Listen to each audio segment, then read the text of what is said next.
Before you defected from NXIVM, who was Keith Raniere to you? He was actually obsessed with psychopathy. And only in 2017, when finally I realized, oh, he's the psychopath, did everything make sense.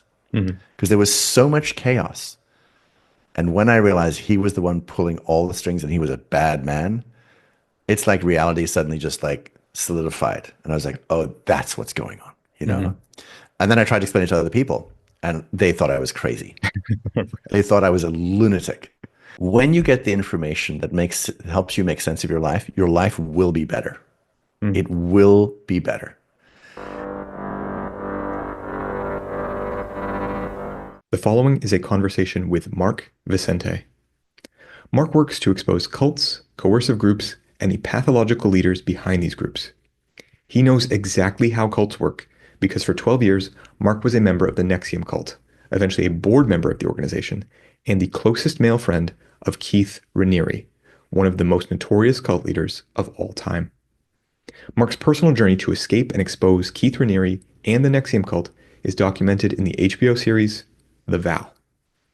In this episode, Mark and I discuss 7 of the most important signs of a high control group, because the truth is that there are cults in the world, and there are narcissists and psychopaths who dedicate their lives to controlling unsuspecting people. And now, here's my conversation with Mark Vicente. We are in agreement that cults require a pathological leader. Um, Yeah. Before you defected from NXIVM, who was Keith Raniere to you? That's such a good question. In a weird way, he was like kind of the wiser older brother. I mean, I had this sort of framing of him. It was funny because I don't think it was love. And if it was love, it was maybe kind of a religious kind of love. I mean, I was scared of him, but I admired him enormously. I admired him because he seemed like super smart. And he seemed super wise, and he seemed like his ability to handle things in a calm way. I was like, I want to be like this. Like when I grow up, I want to be like this, you know. And I've said, you know, in my podcast various times, like I had no clue I was dealing with a psychopath. I had Mhm. no clue that the reason he was so calm was because he didn't have the same reactions. I mean, I only ever saw him angry twice. And the first time I ever saw him, what I thought was angry was we were in a gym and somebody was giving him a hard time, and suddenly he just like erupted, not like lunatic erupt, but like very strong. And I said to him, I didn't know you got angry. He says, I wasn't being angry. I was just matching his energy, you know. And I was like, oh, wow, that's amazing. I got to learn to do So that, Zen. yeah, which is bullshit. And then in court, I saw him in court, I saw him get angry as well. But I saw him as a mentor. I saw him as somebody more emotionally and spiritually advanced than me, smarter than me. And in many ways, it was like because you know I kind of grew up in the film industry and I was used to the ranking system. Like I wasn't really in the military at all. But the film business is military like. So I was used to the ranking system. So somebody who was above you in rank, you respected, you listened to. You know, sometimes you may have a contrary opinion. You shut up, you know, because of the ranking system. So I admired him a great deal, but it was a very conflicted relationship because he was. Can I swear on your podcast? Sure. Yeah, because he was head fucking me the entire time. I just couldn't see it. You know, I kept on making excuses for some of the shit I was seeing. Like sometimes he kept on talking about showing up and you know being a man of honor and like your word is your blah blah blah, and then like he wouldn't show up. And I was like, what is going on? And then, you know, there's all this stuff, and I made excuses for it. You know, I mean, well, you know, it's because he's working so hard, because he's up the whole night. You know, he would say to me, he has a 23 hours, a 25-hour cycle. So he goes to bed at an hour later every night. I bought all that shit, you know, which was not true. It was just, you know, he wanted to like diddle girls, and you know, that was his excuse, so that nobody could pin him down, you know. But I'd say a mentor, you know, leader, Mhm. general. That's kind of Mhm. how I saw him, you know. Yeah. And what did he say to you about psychopaths? Something about higher degrees of freedom or something? He seemed to have an admiration. So it's funny. He was actually obsessed with psychopathy, and Mhm. he talked about it a lot. And he had us read Robert Hare's book on psychopathy. He spoke a little bit about narcissism, but mostly about psychopathy. The greater degrees of freedom was there was a module like there's educational modules like there are in many different groups, usually like 2 hours long, and there was a particular 2 hour module in the first 5 day intensive called The Fall. And The Fall was really interesting because what he said was, imagine, there's somebody with high self-esteem and imagine like their self-esteem gets lower and lower and lower and lower until it's like, zero self-esteem. He says, just imagine that. We're all like, yeah, that makes sense. Somebody who's just miserable and they blame everybody for everything. They're just constantly miserable. Nothing makes them happy. And then he said, like, there's lower than zero. There's negative self-esteem. And we were like, oh, negative self-esteem. Like, what's that? And he talked about like negative self-esteem is when you go lower than zero. And he says, when you do that, you actually make a discovery. And the discovery is you have infinite degrees of freedom because you abandon all morality. And when you abandon all morality and all ethics, you can go in any direction. You were constrained before. Now you're not constrained in any ways. And it is a weird kind of high self-esteem inverted. And you can imagine, like, imagine the kind of, a person who just realizes, oh, I can do anything. And most everybody in class was horrified to hear this. And what was so interesting is many of the people, I think many of the people that were like very empathic and worried about their own ethics, like, were like, shit, well, I don't want to be like that. Everybody was terrified. And the whole point was like, this is such a bad state because in this state, not only do you have infinite degrees of freedom, but the only way to have joy, inverted joy, is to cause pain for other people. When you cause pain for other people, that takes your pain away. So it's super, super fucked up. And then, Nancy Salzman would say, well, just remember, like, you know, this is not you, but we want to be careful with our ethics. That's why honor is important. That's why morality is important. That's why ethics are important. It was sort of like, showing you hell and saying, this is hell, and you don't want to go to hell. It's funny because it's the same kind of framework Mhm. as that extreme kind of religious hell idea. Absolutely. I mean, just the And idea of the fall. the fall, it was Yeah. based on that. It was based on Lucifer's fall. Yeah. What I didn't understand until 2017, 12 years later, I finally was like, oh, this is autobiographical. This is his journey. Yeah. Fuck. That blew me away because it had been in plain sight the entire time. Yeah. So for you coming to know someone like this, like what's the chain of events from you go to your first sort of NXIVM ESP thing to you go meet Keith to you're gonna move your life to Albany. Yeah. Yeah, it was an involved process. So basically I just made the film What to Bleep Do We Know? It was out. It was very successful. I found out later they had numerous meetings to figure out how to get me, how to enroll me. I found out later. They watched every television appearance, they watched radio broadcasts, everything I wrote, and they figured out like what I wanted. And then, their first approach was to write me this amazing letter, invite me to a symposium with a bunch of scientists, which was like my crack. Love being around smart Mm, people. yeah. And then met them, hung out with them, and then they said, "Hey, you know what?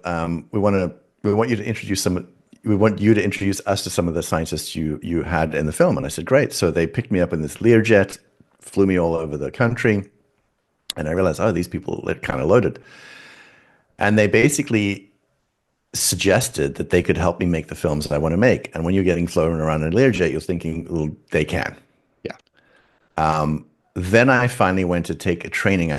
Was only going to do 5 days because I was like super busy. I was writing a book at that time, and I was kind of blown away. Like day 4, I was like, "Holy shit, this is good stuff! It's really, really good stuff." And I ended up staying for the 16 days. And the whole thing that they wanted was, and especially Nancy and a few others, they wanted was like me to get enough of the education so that I could have a conversation with Keith. That was the big thing. Somewhere during that 16-day, I did have a conversation with him. I sat down with him, and it was over 5 hours. Fascinating conversation. And understand, at this point, they've built him up to be like almost like a god. Hmm. Like it's like the general that almost nobody spends time with. When you get to finally meet this general, you see what he's like. You'll see. And so I sat down with him and I asked him a lot of questions about, quantum mechanics and dark matter. And like, and he would explain things to me like, well, this. And I said, well, I've never heard that. What mathematics is that you're talking about? He says, oh, it's a mathematics I created. And I'm like, holy shit, this is amazing. And he had this ability, I thought it was an ability, to really have an understanding of what moved me and what I cared about because he'd been studying me. And the one good thing the one thing he did very well is ask questions. And me being a little bit nervous, I was talk and talk and talk and talk.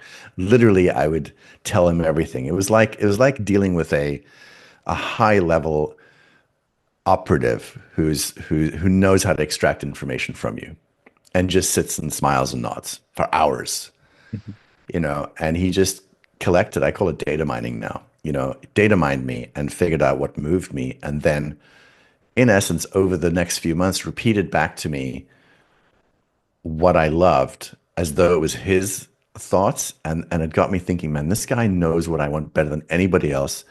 And I think he's actually achieved the internal states that I want to achieve, that my whole life I've been trying to achieve. And so Nancy Salzman said to me, listen, if you want to work with this guy, you need to like put all your shit aside and like come spend a year here. I'm like, a year? Man, that's like, are you serious? She says, well, she didn't say it, but that's the price of admission. Hmm. You want to, and so moved my life there. And I waited and I waited and I waited. And she said, well, just keep on taking education. And I took education. I took education and I waited and I waited. And I'm thinking, hey, listen, I came here to work with this guy, because basically what he'd figured out how to do very, very well is have people have these shifts in thinking. Like he knew how to get down into your subconscious, tweak a bunch of things. And like once that experience was over, we called it EMs or explorations of meaning, you saw the world differently. And I was like, I want to do this in film. I need to figure out how to do this in film so that when people watch movies, they have an experience where they think one way and when the movie's over, they think a different way and they see the world differently. And that's what I wanted to learn from him. And so I waited and I waited and I waited. And then it was on my birthday. He called me like early one morning. He said, hey, let's take a walk. And this was like a huge deal. Let's go take a walk. Fuck. I'd heard about a few people taking walks. And I took a walk with him and he sort of pitched me this film project. And I was like, look, if this is the way that I'm going to get to learn how to do what he can do, great. This is the project we'll make, I wrote the treatment for the pitch, that he pitched me. I wrote the treatment for it. He said it was incredible. It was amazing. So well written. That was pretty much the last compliment, And then I was just like striving to get back to that initial compliment, After that, he just criticized everything I did for years. Yeah. So there are many signs of a cult that you've identified. So we've talked about the pathological leader. Now we're getting into this sort of love bombing, data mining thing that happens. And you were kind of brought along, made to sort of commit, left Yeah. hanging, and then you get a little bit of a taste and you go for it. Hmm. What what is happening in this mechanism that can make people do things like we see in the vow, like to basically commit to being blackmailed up front, not even knowing what they're joining, to make Nancy Salzman say, I'm going to work with Keith Raniere for the rest of my life. Like what's the mechanism there? It's interesting, like, because that wasn't the case with me so much. But if I think about the DOS woman, and I think about Nancy, I think, and to some degree, me, I think what he did is he broke down everybody's confidence so much. Like the whole educational model showed you how broken you were, and then leveraged that against what you wanted, your dreams, and showed you like if you're ever going to get the things you want, you have to deal with a little shit. And so that was a never-ending well of emptiness. And you realized how fucked you were. And then he would say, like, if you want to be serious, you know, then there's some steps you need to take, and you don't know exactly what the steps are going to be, but you need to commit. Mhm. And people sometimes say that doesn't make sense. I'm like, okay, then what about military shit? What about the Navy SEALs? I don't necessarily know what I mean, now they do because there's so much, publicity about it. But imagine, Yeah. warriors long time ago. You don't know what you have to go through, what tests you have to pass. And so you, in essence, and you were told, by the way, that your resistance was a problem too. Yeah. So any resistance you have is the problem. But you want this thing so badly. You want to be a better person. You want to achieve this. You want to whatever. And you realize like you're screwed. And you're so desperate for this thing, and you've been led to believe that you're pretty broken. So you're going to have to work really, really hard. That was the thing I think that propelled a lot of people. Like I remember with the DOS woman, I mean, he just shat on them for years, just shat on them for years, and just said, you don't have what it takes, and you need to be more like the men, you need to have character and honor, and women have no character and honor. And so the women were like, I want to have that. Well, how badly do you want that? Are you willing to do whatever? It's a horrible sales gimmick, and it kind of works, Now the blackmail thing is interesting because, what I later understood is that he did do that. He got people to commit crimes, and that was the way to in essence blackmail them. In my case, I committed one, never two. A lot of other people did two or more. So you had them, because I was always like, I'm not so sure if this is a good idea. I'm not sure if that's a good idea. So I think he was a lot more careful with me. But basically fear. Fear is the way in.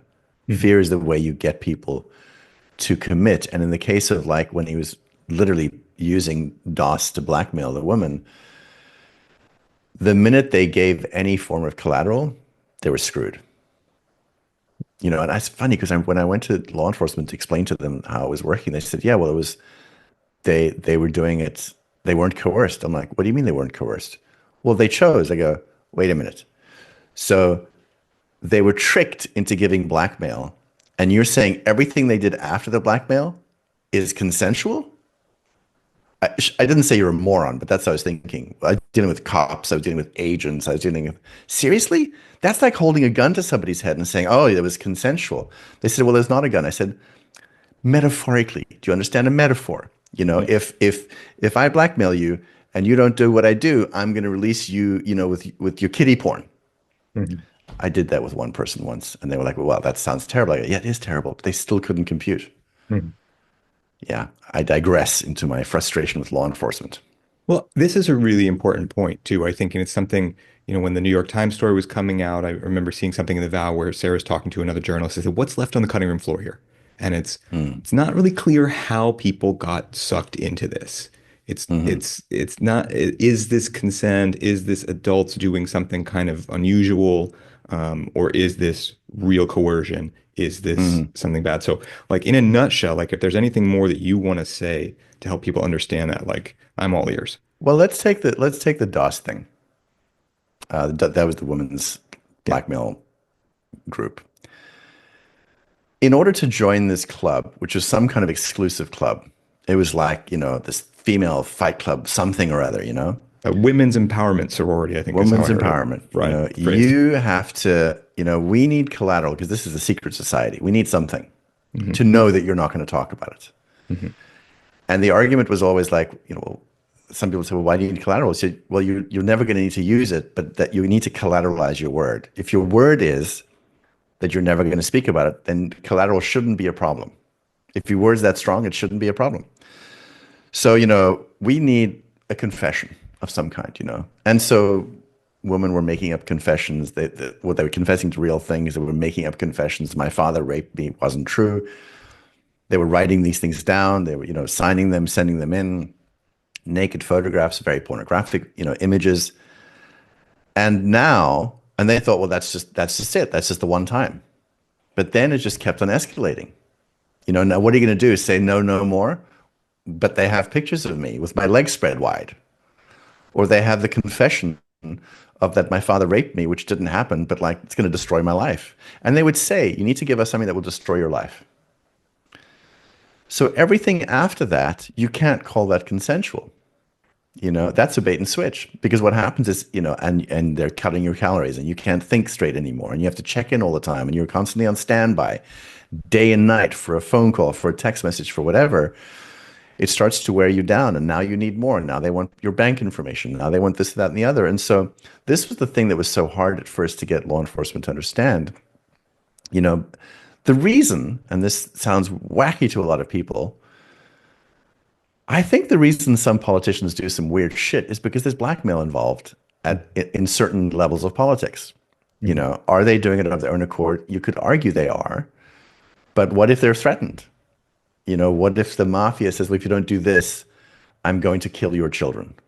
Most fathers say, okay, well, I'll do whatever you want. Is it consensual? No, it's not. That's force. It's just that people don't understand. Force isn't always a gun. Force is the consequences of what we're threatening you with that forces you to do what we want. That's the thing that took a while for law enforcement to understand. But eventually, in trial, it was understood. Yeah. And I think another thing too that I've heard you speak about with Dr. Romney is that the whole curriculum at NXIVM ESP, kind of a weapon to prime you for this way of getting, more and more vulnerable to people and exposing things and stuff. Would you like to add on that? Yeah, it's true. I mean, the whole thing, it's interesting, I suppose you could call it a weakness in some ways. I felt that there were all kinds of issues. I had a bad temper. I had this, I had that, and I thought, look, I need to dig into myself. If I want to be a better version of me, I need to dig in. And digging in, don't be a wuss about it. Fucking dig in. So there's a part of you that's like, I got to get in. I got to get into my psychology, my psyche. I got to get down there. And so any resistance to that is an indication that you're not serious about growth. And so what happened in the ranking system, which was sort of like a martial arts ranking system, once you got to the level of green, which I got to, you had to be open to all feedback, and you should not resist feedback. And so you're thinking, okay, well, that is the way to grow. And so you believe that your growth is dependent on your openness to feedback and your willingness to dig into yourself. That's crippling. And what's interesting, I noticed this about myself when I was in this state still, when we were shooting the vow. So in the vow, I just fucking pour my heart out, and to some degree I still do it. I'm a little more cagey, but I notice, when I talk to people that have just come out of cults, they're like that as well. They just share everything. Like they have no boundaries. So yes, it primes you in essence to not try and fortify yourself and to continue having no boundaries, so that when you get asked a question, it's sort of like this weird fawning response. You just feel you have to share everything. You get kind of programmed that way. Yeah. Yeah. Some of the other signs of cults that you've identified are this breaking of boundaries, this obedience. You mentioned the sashes. I mean, what is the value of the sashes, of the branding in DOS? What is that all about? Well, the branding, I know less about the branding because I wasn't so involved in any of those discussions, obviously. I just found out about it and I thought, that's fucked up. The sashes were interesting because when you first went in, they would say things like, the problem is people don't know how to earn. They just think, shit just happens. Self-esteem comes from earning stuff. Yes, agreed, on board. And the best way to measure, your self-esteem is like in martial arts. You can measure how good you are. You can be a no belt or white belt. You can imagine you're a black belt, but you're not. Get into combat, then you find out what you're made of and where you're at. And so it made perfect sense that like the sashes and the stripes, just like in martial arts, were an external representation of where you were in your growth. And beautiful idea. Most people were like, yeah, that makes perfect sense. People that just didn't want to measure anything, like I don't want to measure anything, the kind of people that would just hate the military because, they want to be like a fucking general on day one, that's a problem. So it appealed to a great many people that wanted to build their self-esteem and liked the idea of martial arts. And that was sort of the line bend thing, of like, Hmm. well, this is like martial arts. Like, it's not a problem. We wear sashes. There's nothing weird. And yes, if you are involved in martial arts, it's not weird at all. So that was very enticing, you know. But you then it's weird, you got trapped by the code of honor that each thing represented. Like, for instance, when you got to green, no back talking to authority, open to feedback. It's not a good thing. It's not good. Yeah. Yeah, and you mentioned Fight Club earlier too. I mean, this is very reminiscent. You show up at Project Mayhem and you hand over your driver's license. The first thing is, but you don't know what you're getting into, and then the first rule of Project Mayhem is you will not ask questions. I mean, Yes. it goes Yes. hard and fast into this. Yes. Yeah. And the thing is, coming from a film background, I was raised, in South Africa in the film background, which is a very British system, very regimented. And as a camera assistant, I mean, your job was to have shit there before they even realized they Hmm. needed it. Listen to everything, and you have that lens there, you have that camera there, you have that tripod, you have whatever, it's ready. And so you were constantly attuned to what your superiors wanted. And it's a very good system, actually. It's very effective. But because I wasn't trained in that, a ranking system didn't seem odd to me at all. In fact, I liked it. And a lot of I can't speak for all women. A lot of guys like ranking systems. You kind of know where you're at, you know. It avoids having to fight it out with everybody. The You hierarchy don't can have be to clarifying. it can be clarifying, you don't have to fight with every single man. That man's my superior. That man's the same as me. That man's below me. Sounds very primitive, but there's something kind of comforting about it. You'd also mentioned earlier the controlling of food intake and things. Mm. What does that do to a person? Yeah, well, then before I talk about what it does to a person, the thing that was so interesting about, because you might ask, well, why even do that? So his whole thing was about to build honor and strength, you have to be willing to put aside comfort. You can't do honor and comfort. You can't do strength and comfort. Like, they don't work. And I didn't understand this, but they were obsessed with food. Like, don't eat the cake. If you eat the cake, if you say you're not going to eat the cake and you eat the cake, you're breaking your word. And I'm like, what is it with this fucking cake all the time? And later I understood that what he was doing, to some degree with the men, but mostly with the women, is saying to them, you have so little character. Why don't we use food as a way that you can demonstrate your strength? And they were like, all right, great. So, like, why don't you, restrict your calories, or don't eat this or don't eat that? That will prove to yourself that you have the strength and fortitude to go for this ideological principle that you're going for. What you have to get to, he would say, is the ideology is stronger than your body. Makes perfect sense. But the obsession about food was so interesting. And then what I noticed starting in around 2015 was how skinny everybody was getting. Like, all the women that were around him were already skinny, but and they were getting really skinny. And in one case, with Alison Mack, I once took a walk with him and I said, she's not looking good. He goes, well, what do you mean? I said, she's looking like a concentration camp victim.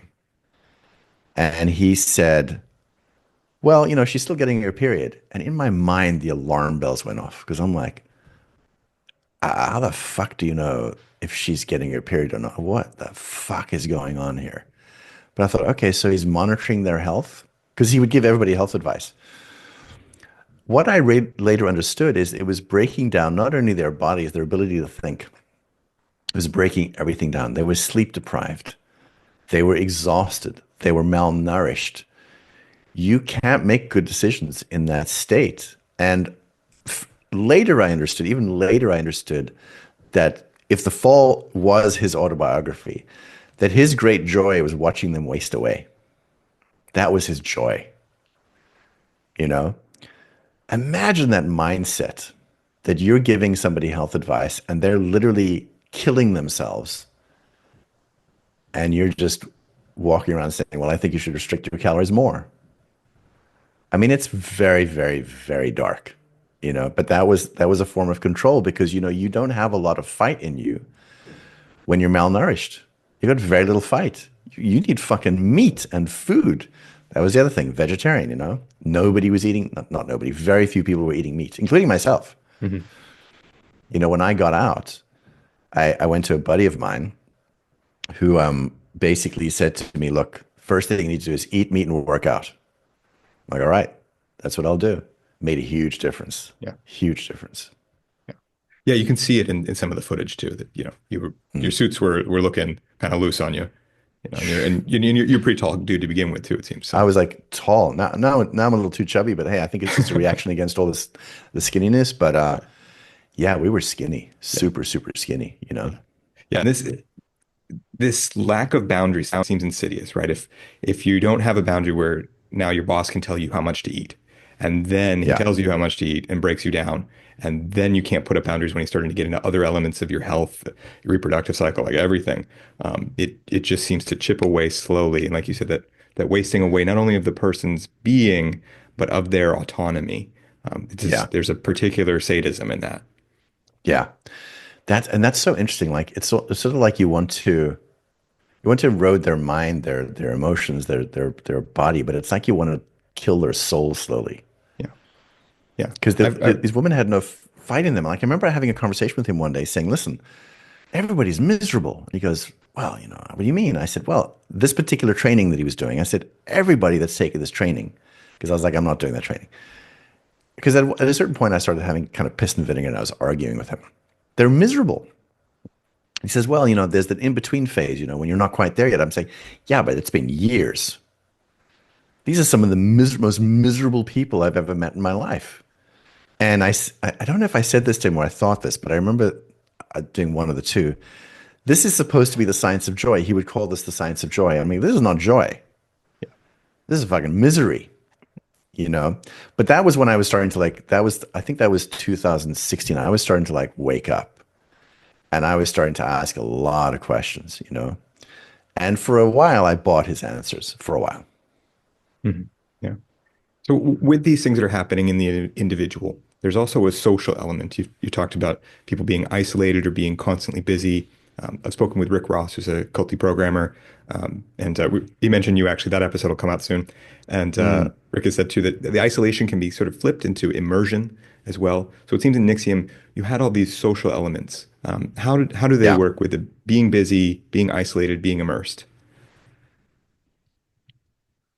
It's interesting, by the way. I don't know if he mentioned that he was like enemy number one in the cult. And then I called him, Yeah.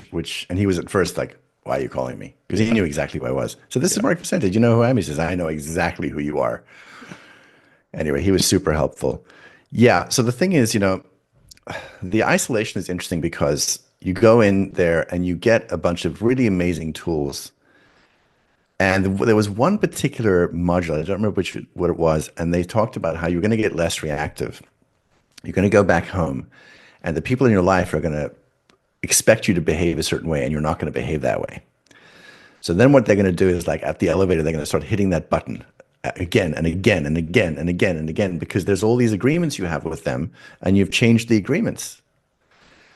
They're going to get frustrated, and then you might even find that you're not relating to them as well anymore. So the whole idea, and this happens in all cults, the whole idea is to have the person begin to understand that what they're learning is so unique, and their family and their friends are probably not going to understand, which is true.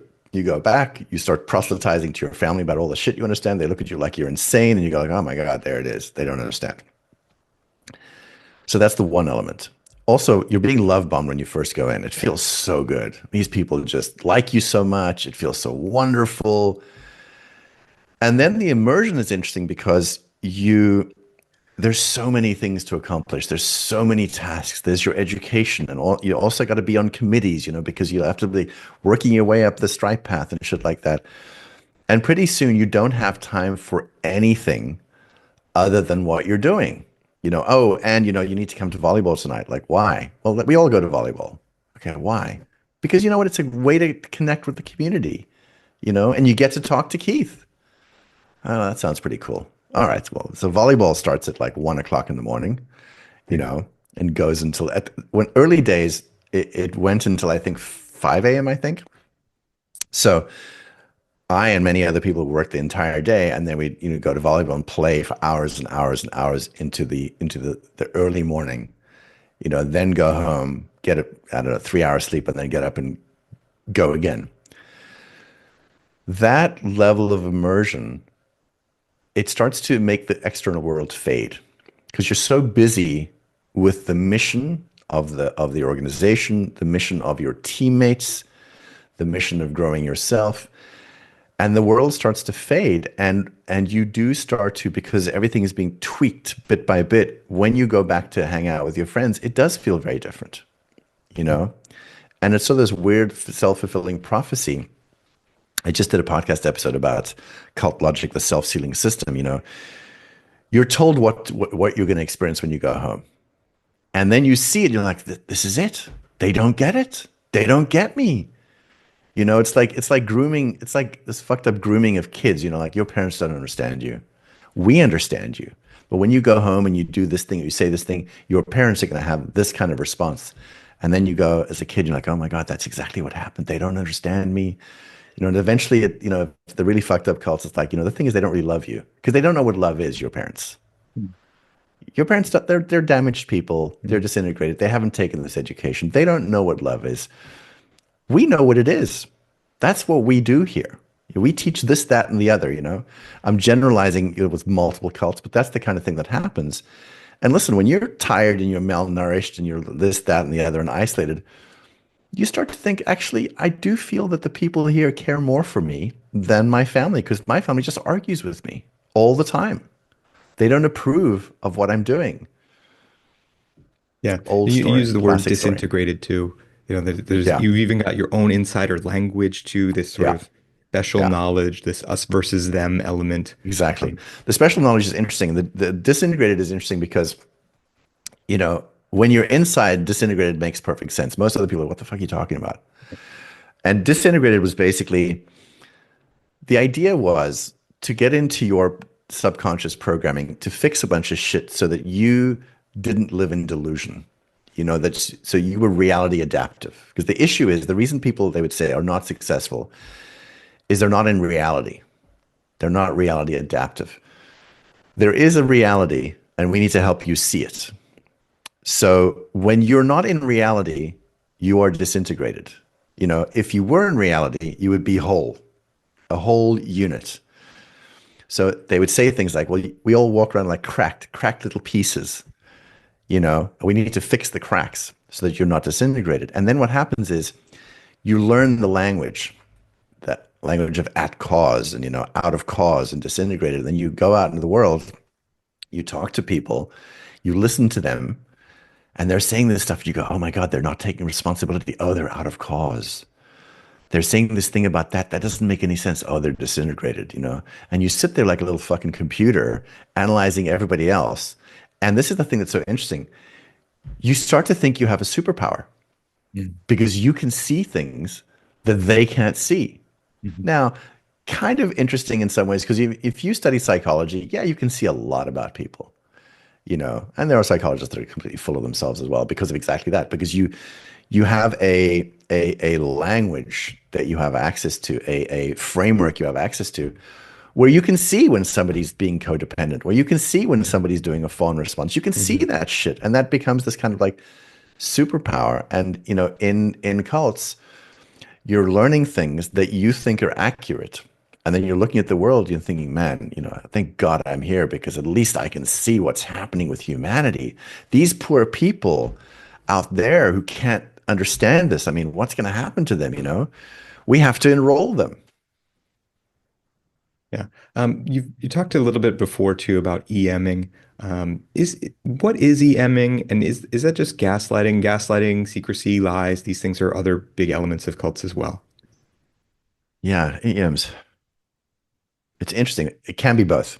Okay. Like an EM, exploration of meaning, like, okay, so there's, in our life, there's something happened and you had a certain response, and the belief is that you have a certain response because you make a meaning about the thing that happened. Maybe something happened when you were a kid. And an EM was basically going down to between stimulus and response to figure out what's the meaning that you made that causes you to have this reaction. Sounds pretty good. So you go down there, and something happened when you were a kid, and you believe that whenever somebody raises their eyebrow, it means they don't love you. You're like, what? You dig down, dig down, dig down, dig down.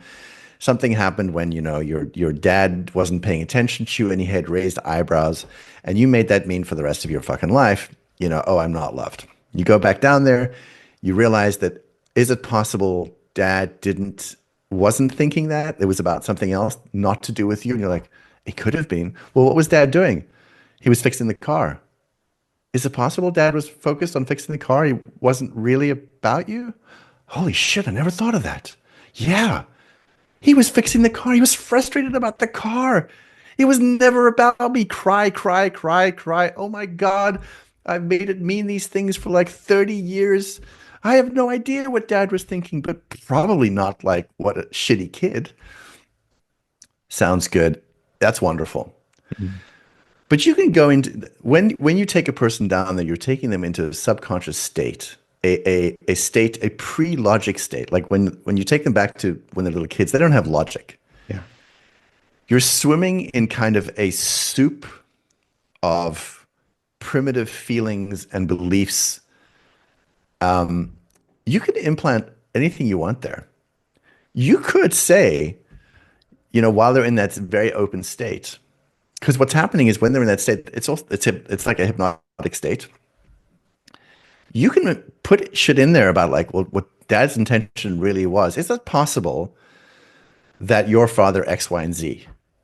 It's possible. And when they come out, you've now implanted deep in their subconscious. So it's like the movie Inception. Hmm. Deep in their subconscious, you've implanted an idea that wasn't there. Hmm. Now they come out to normal cognitive functioning. They don't have access to what you just did down there. Now they're behaving as though that thing is true. Hmm. You can fuck people up pretty badly. And people say to me, well, you can't do that. Yeah, you can. You can. Intelligence services know how to do this very, very well. When you're interrogating people, you're breaking them down. You break them down to a certain level. You start putting ideas into their mind. They believe them. Just depends how good you are at it. So if it's how good you are, as I understand it, Nancy Salzman was one of the greats. Very And good. and at the same time, Nancy Salzman is the therapist to Keith Raniere's girlfriends and things like this. Um, Yes. you know, kind of massaging all of the troubles around him. Yes. How does that work? That was so fucked up. It was so interesting because I never understood why Nancy was EMing all these women all the time. People would say, "Oh, she's EMing so and so. So and so had a reaction." All these women were having reactions all the time. I could never understand it. Like I would talk about, like I would say to people, like, "Why all the women whispering in the corners? What the fuck is going on here?" What was happening is that he was sleeping with so and so, and then he decided to sleep with somebody else, and this one had a reaction. I didn't know this until later. So she would go in. She would be told, "You have to EM this one here," because I didn't realize she's EMing the person's jealousy, Hmm. like their need to own him, their need to own his dick. That's a problem. That's a disintegration. So she needs to go in and fix that. How she made that okay, I'm still struggling with. Hmm. I'm still struggling with how you make it okay to try to brainwash these women out of a normal response that you would have. It's a guy that you're attracted to or attached to goes and fucks somebody else, you're having a problem. And then the idea was to dissuade them from that idea. But also later I found out, like, well, he wanted so-and-so to have his child and she didn't want to have his child. So now, this woman who didn't want to have his child is now in breach. So not only does she have to be EM'd, but she's breached. What does a breach mean? Well, breach is basically when you go against your highest values. And so she was convinced, well, your highest value is civilization, right? So having, his child, wouldn't that really make civilization a better place? So haven't you breached your own ethics? They punished people for years for this kind of shit. So the tech, the methodology was used when you first came in, it was used to free you. You came in with different issues and you had these incredible feelings of like, oh my God, I feel so free now. I feel like I finally understand what happened. That's how it begins. And then what happens is it's used to head fuck you. And at this point, you trust the process. You know, you come in and say, I feel this way about that. And now you trust the person because for the last year, they've helped free you and your life has gotten better. So your psyche is open to them. Now they're going in, they're plumbing the depths of your subconscious, doing terrible things to you that are very sophisticated in some ways, you know, and then you believe those things. I mean, I remember, this is not exactly what I'm saying, but I'm trying to give you a metaphor of what it was like. I remember in the first year, I was taking all these high level courses, level 2 courses, and I was getting pretty fucked up. And I remember at one point, every time I would hear something, I would go and argue with Nancy Salzman. Say, well, this is bullshit. This makes sense because of this. And somewhere in my, sleep deprivation, she said to me, you're just wasting your time here. I go, what do you mean? You're not allowing yourself to experience this educational model. You're just fighting everything. Just fighting everything. Okay, leave. I don't want to be the kind of person that fights everything. I want to be wise. This is what I was thinking to myself. And I remember thinking, okay, let me give it a shot. Let me give it a chance to really absorb what is being taught here. And I remember walking into the training room. And I remember just saying, okay, let me put aside my fight because I fought. Let me just drop my fight and really listen and try to understand what's being taught here. And what was so interesting, and that was maybe 2005. 2017, when I woke up metaphorically in the doorway. I pulled out like I was in a dream, and I pulled out, and I thought, holy shit, I remember when I went to sleep. Not Yeah. complete sleep, but I mean, I disengaged my defenses. Yeah. And 12 years later, I picked my defenses up, and now I had rage. Now, Mhm. as a motherfuckers, I'm coming for you now. Yeah.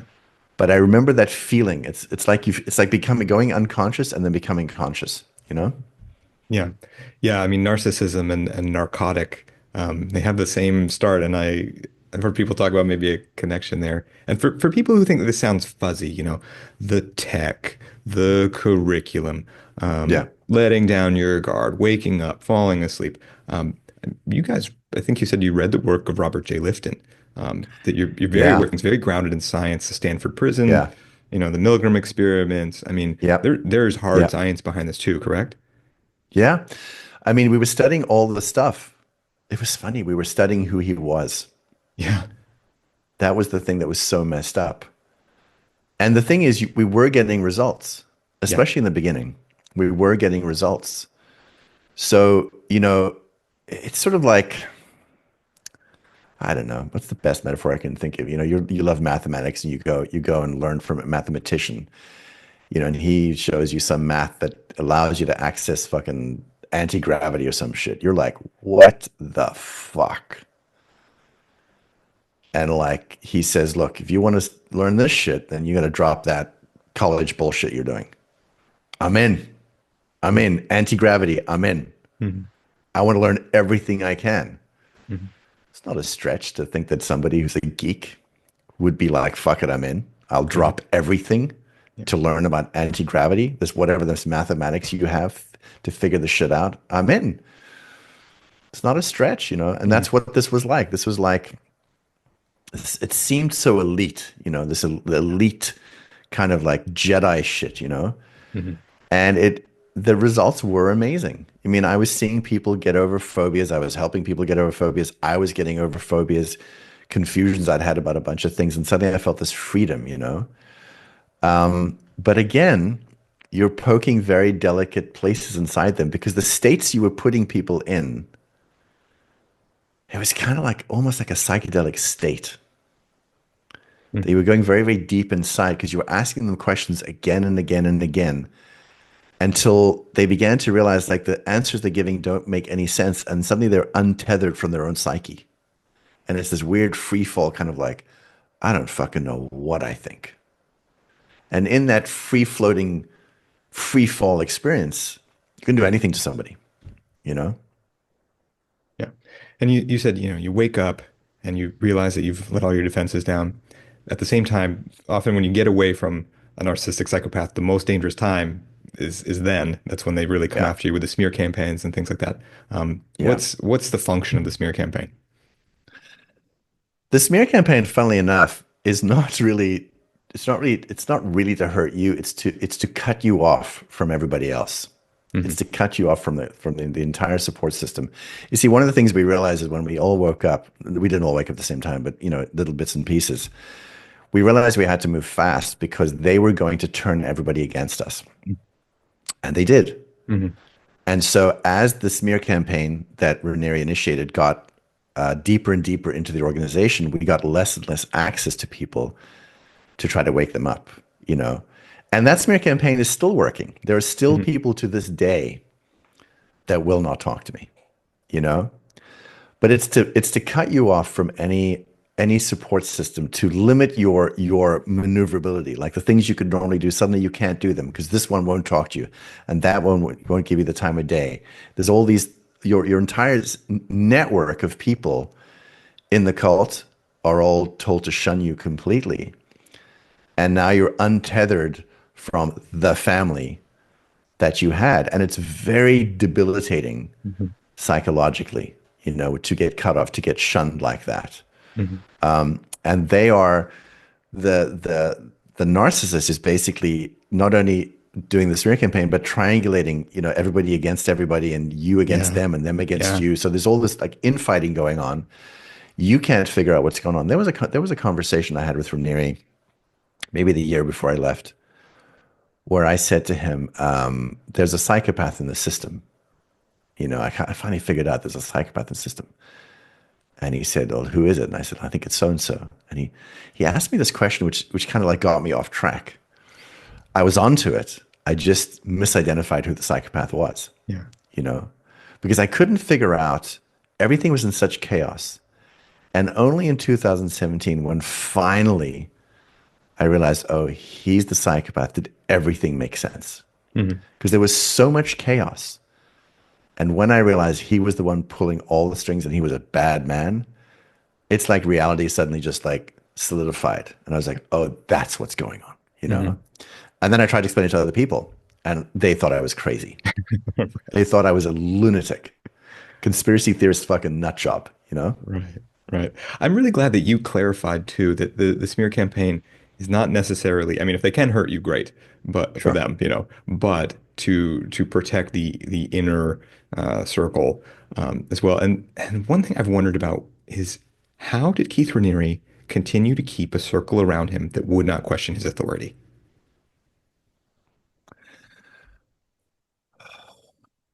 It's such a difficult question to answer.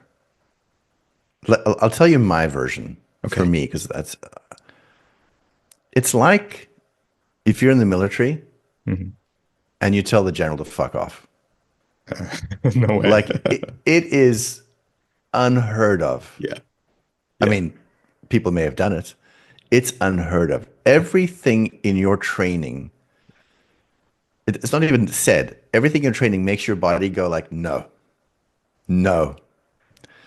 So you've walled yourself in this psychological trap that those above you know better. And even if you think the general's a dick and you're told to hit a target that you don't think is a good idea, you're going to do it. Because the consequences of not doing it, your career's over and potentially worse. And you've built a family at the base and blah, blah, blah, blah. I'm using military metaphors because it's just, yeah. it's something that helps me make sense of it. It feels so wrong to do that. And yet it's very freeing when you finally do, but it's terrifying. Mhm. And you finally realize your so-called commander in chief is a complete fucking lunatic. It's the piece of information you needed the most in your life, but it's the most terrifying because then you realize everything was bullshit. Everything was a lie. And when you've lived your life, like, wanting to be a certain kind of person, wanting to be honorable, wanting to have principle, and you realize like the last decade of your life was bullshit. It wasn't about principle at all. There's this kind of betrayal that's pretty profound. Hmm. And there's this kind of like, you're so ashamed and you just fucking hate yourself and you hate them. And it's just, and you have this terrible feeling of moral injury as well. What I did with that feeling is I turned it into rage and action. I then was like, all right, I am going to use everything I've learned in my life to make this right. So I was, one of my jobs was talking to law enforcement, and I was on the phone constantly Hmm. trying to get someone to pay attention. So I turned it into that. But there's this, it's a very scary thing when you cross the line from being obedient in that system to realizing the system was bullshit. And it was psychologically very, very scary for me, to cross that line. Yeah. I'm just thinking too, I mean, you're primed from day zero. You walk into the room and there's pictures of Keith Raniere and Nancy Salzman on the wall before you even meet them, and they're held in such Yeah. regard. Yeah. So for you, Mark, I mean, one thing that we don't really see in things like the vow is that while you're doing all this, I assume you're also working through some sort of recovery process. Or really, I mean, as we talked about before, this kind of abuse isn't really something you recover from. It's something you rebuild from because Yeah. you've been chipped away at so hard. What Yeah. was that for you? It was hell. The thing that was so interesting, there's a cult researcher named Yanya Lalich. And Yanya said to me, she said, you can't be an activist and heal. And I was like, yeah, I know. But like, we got shit to do. And she was right. So I really only began trying to heal after the trial.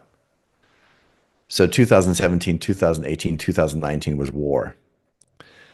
And you're super fucked up and you're fighting and you don't really have time. And there's this feeling of like, I can't crack everything open because I got to fight.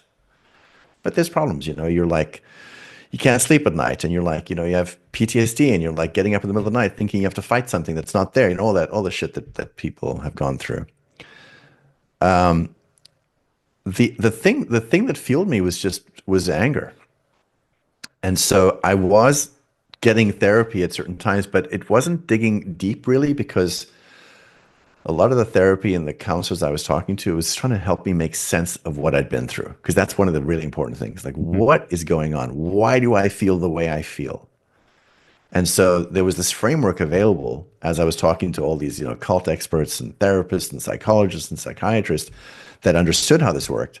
They could show me this is the path you've walked, and the path out takes a while, you know, because there's complex PTSD, there's betrayal trauma, there's moral injury, there's like a lot of things. You're dealing with shame, you're dealing with embarrassment, you're dealing with a lot, suicidal ideation.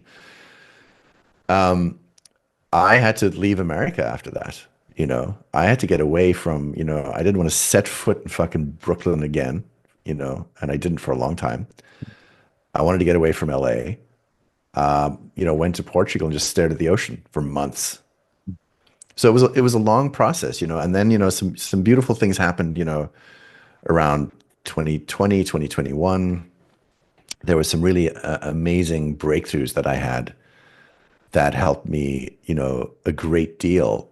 But it's a hellish ride, you know, because you have to. What's happening is you bought into a system that you thought made sense and doesn't. And I always, the way I talk about it is like in Stranger Things. I woke up in the upside down and realized that I thought this was the right way up, Mhm. and now I had to like get back to the right way up. And I believed that this was the right way up, and it's not the right way up. And it Mhm. goes against everything I believe and stand for. And I've been supporting a fucking monster. That's a hard pill to swallow for somebody that just always wanted to do the right thing and like make the world better. Like when you kind of wake up and you go, I was not making the world better. Fuck me. It's a hard road, but I mean, I've made huge strides. And a lot of this, a lot of the sort of, I don't call it activism, but a lot of the stuff I do now, it's just something I feel compelled to do. I want to explain to people how it works. I'm always trying to find metaphors to explain, like how it works, because people say, I don't understand how that works. Like, why would you do that? Why wouldn't you just walk away? I was thinking about, like, if somebody's in a marriage and one day it finally dawns on you that you're married to a bad person, that is a big shock. Mhm. And you've felt inklings of it for years, but you've pushed it down. And one day you realize, this person that I love, they might not be who I think they are. Some people who are in relationships can maybe relate and go, like, oh, that would be terrible. And that's what happens to some people. Some people, 20 years later realize, oh, I'm married to a serial killer. It's horribly shocking, you know? Well, Mark, before I ask my last question, for people who want to see what you're up to now, where should people look for you online? I think the best place is Instagram and YouTube. So my podcast, which is WTF is on my mind, is on all podcast platforms and on YouTube. My website is markvicente.com. There's information about some of the projects I'm doing right now. I'm finishing up a film about narcissism.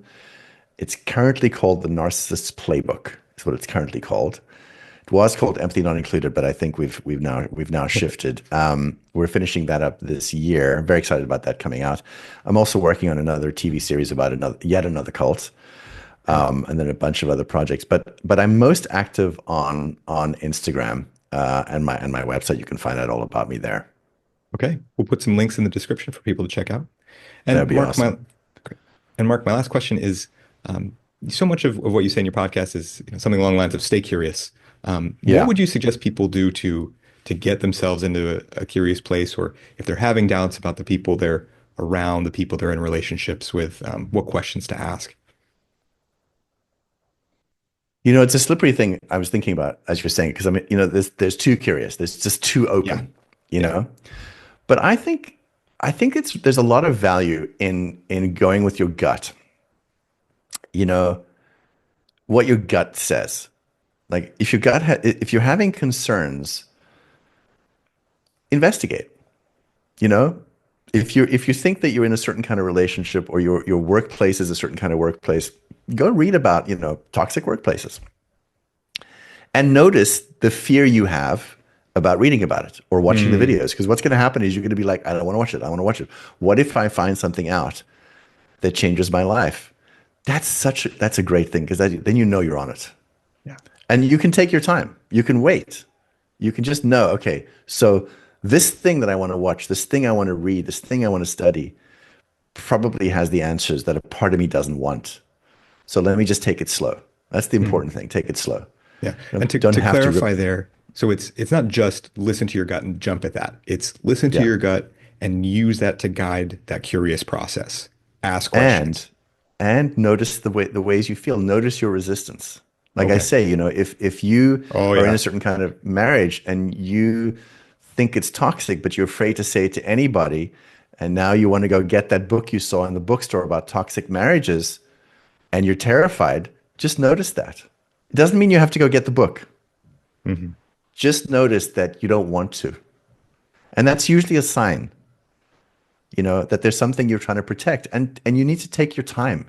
Because listen, it's very shocking. What I went through was super shocking. I don't recommend everybody go through such a shocking experience, but I feel like, and this is the one thing I would say, when you get the information that helps you make sense of your life will be better. Hmm. It will be better. We believe that the situation we're in is going to be better. It's not. That's why we're having these uncomfortable feelings. That's why we're looking for answers. Once you find the answers and you go on that journey, your life will get better, because you'll be more of you.